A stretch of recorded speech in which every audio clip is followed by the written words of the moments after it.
হয়তোবা জীবন যুদ্ধে আমি ২ ধাপ এগিয়ে আছি, কিন্তু অন্য দিক দিয়ে কিন্তু এখনো পিছিয়ে আছি। হ্যালো এভরিওয়ান, আসসালামু আলাইকুম। এমনিতেও বাসায় গেস্ট আছে, আর এমনিতেও শীতকালে কিন্তু তেমন একটা সময় পাওয়া যায় না, তাই চেষ্টা করতেছি সকাল ৬টা থেকে ৭টার মধ্যে ঘুম থেকে ওঠার। আসলে শীতের সকালে ঘুমটা একটু বেশি হয়, আর ঘুম থেকে উঠতে মন চায় না, যেহেতু আমার রান্নাঘরের পাশে খোলা বারান্দা। মিষ্টি একটা শীতের সকালের আভাস পাওয়া যায়। যাই হোক, আজকে হচ্ছে সকালবেলা আমি আলু ভাজি করব রুটির সাথে। রুটির ডোটা আমি করে নিয়েছি, ভাবলাম আগে আলু ভাজিটা বসিয়ে দিই, তারপর হচ্ছে রুটিগুলা বানাবো। পাশে চায়ের পানিটাও বসিয়ে দিয়েছি, কারণ চা ছাড়া তো আমার একদমই চলে না। রুটিগুলো আমার বানানো হয়ে গেছে, এখন এই তো ভেজে নিব। আর এখন কেন জানি রুটি যখন ডো করি, কেন জানি অল্প ডো করতে পারি না। আসলে অনেকদিন ধরে বানানো হয় না, যখন হেল্পিং হ্যান্ড থাকে তখন তো তাকে দিয়েই বানানো হয়, যার কারণে হচ্ছে অভ্যাস না থাকলে যেমন হয় আর কি। যাই হোক, এদিকে হচ্ছে আমি রুটিগুলো একটু ফুলকো ফুলকো করে ভেজে নিচ্ছিলাম। আমার ভাসুরকে নাস্তা দিব সকালবেলায়, তাই আমার কাছে কেন জানি মনে হয় ঢাকা শহর ছেড়ে মনে হয় গ্রামে চলে যায়, একটা মাটির চুলা থাকবে, মজার মজার রান্না করব।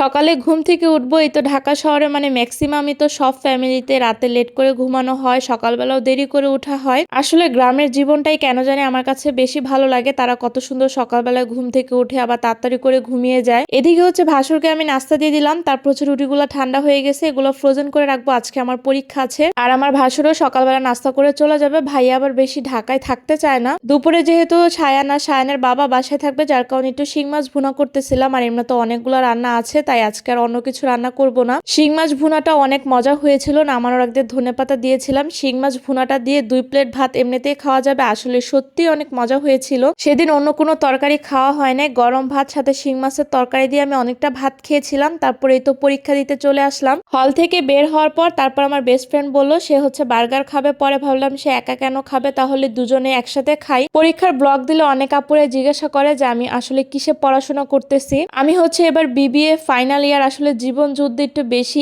এগিয়ে গেছি, যার কারণে পড়াশোনাটা এখনো শেষ করতে পারি নাই। কিন্তু পড়াশোনাতে কিন্তু আমার কোনো গ্যাপ নেই, জীবন যুদ্ধে এগিয়ে গেছি, তাতে কি আমি কিন্তু পড়াশোনাটা কন্টিনিউ করতেছি, যদিও আমার একটু কষ্ট হচ্ছে। আমার কাছে কেন জানি মনে হয় যে পড়াশোনাটা মাঝপথে ছেড়ে না দেওয়াই ভালো, কারণ মেয়ে মানুষ আসলে নিজে কিছু করবে এটাই আমি চাই। প্রতিটা মেয়ে মানুষের উচিত এডুকেশনাল কোয়ালিফাইড হওয়া, নিজের পায়ে স্বাবলম্বী হওয়া উচিত। আর বিশেষ করে যাতে আমার বাচ্চা আমাকে বলতে না পারে যে মা তুমি এটা বুঝো না ওইটা বুঝো না, সে যাতে প্রাউড ফিল করে বলতে পারে যে আমার মা গ্রাজুয়েশন কমপ্লিট, যার কারণে অনেক কষ্ট করো তারপর পড়াশোনাটা শেষ করতেছি। এই তো পরীক্ষা দিয়ে আসার পরও কিন্তু আমার রেস্ট নেই। ভেবেছিলাম রিল্যাক্স একটু থাকবো, কারণ আসলে পরীক্ষা এতটা লং টাইম বাইরে থাকা হয়, 4 ঘন্টা পরীক্ষার টাইম, তারপর আসতে যাইতে মনে করেন 2 ঘন্টা। যদিও সিএনজিতে যাই, তারপর তো রাস্তায় অনেক জ্যাম থাকে। আসলে এত জ্যামে আমি অনেক টায়ার্ড হয়ে যাই। তারপর বাসায় কিছু বাজার আনা হয়েছিল, তো সবজি বাজার ওগুলাই গুছাচ্ছি। যেদিন আমার পরীক্ষা থাকে সেদিন ছোট্ট একটা ঘূর্ণিঝড় মনে করেন আমার উপর দিয়ে যায়, তার একটা নমুনা আজকে অল্প কিছু দেখালাম, সবকিছু তার ভিডিও করা হয় না। তো এই ছিল আমার আজকের ব্লগ। সব ভালো থাকবেন, আল্লাহ হাফিজ।